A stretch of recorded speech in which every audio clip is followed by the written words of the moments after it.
दिल को छू लेने वाली कहानी। छोटी मनु ने गुल्लक से सब सिक्के निकाल लिए और उनको बटोर कर जेब में रख लिया। घर से निकल पड़ा। पास में ही केमिस्ट की दुकान थी। उसके जीने वह धीरे धीरे चढ़ गई। वो काउंटर के सामने जाकर खड़ी हो गई और बोलने लगी, पर छोटी सी मनु पर किसी का ध्यान भी नहीं गया और न ही उसकी आवाज़ किसी को भी सुनाई दे रही थी। सब अपने अपने कामों में व्यस्त थे। दुकान मालिक का कोई दोस्त बाहर देश से आया, वो भी उससे बात करने में व्यस्त था। तभी उसने अपनी जेब से एक सिक्का निकालकर काउंटर पर फेंक दिया। सिक्के की आवाज़ से सबका ध्यान उसकी ओर गया। उसकी तरकीब काम आ गई। दुकानदार उसकी तरफ आया और उससे प्यार से पूछने लगा, बिटिया तुम्हें क्या चाहिए? उसने अपनी जेब से सब सिक्के निकालकर अपनी छोटी सी हथेली पर रख कर लिए और बोली कि मुझे चमत्कार चाहिए।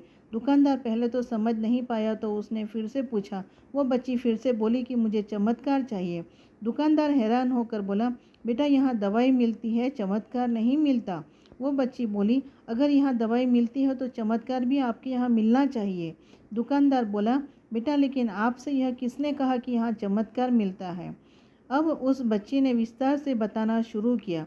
अपनी तोतली जबान से बच्ची बोली, मेरे भैया के सर में ट्यूमर हो गया है। पापा ने मम्मी को बताया है कि डॉक्टर 4 लाख रुपए बता रहे थे। अगर इस समय पर इलाज न हुआ तो कोई चमत्कार ही उसे बचा सकता है और कोई संभावना नहीं है। वो रोते हुए माँ से कह रहे थे, अपने पास कुछ बेचने को भी नहीं है, न कोई ज़मीन जायदाद, न ही गहने हैं। अब इलाज में पहले ही खर्च हो गए हैं। दवा के पैसे बड़ी मुश्किल से जुटा पा रहा हूँ। वो मालिक का दोस्त उसके पास आकर बैठ गया और प्यार से पूछने लगा, अच्छा कितने पैसे लाई हो तुम चमत्कार खरीदने को? उसने अपनी मुट्ठी में सब रुपए निकालकर उसके हाथों में रख दिए।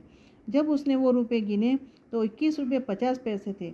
वो व्यक्ति हंसने लगा और मनु से बोला, समझो तुमने चमत्कार खरीद लिया, चलो मुझे अपने भाई के पास ले चलो। वो व्यक्ति जो उसे केमिस्ट का दोस्त था, अपनी छुट्टी बिताने भारत आया था और न्यूयॉर्क का एक प्रसिद्ध न्यूरो सर्जन था।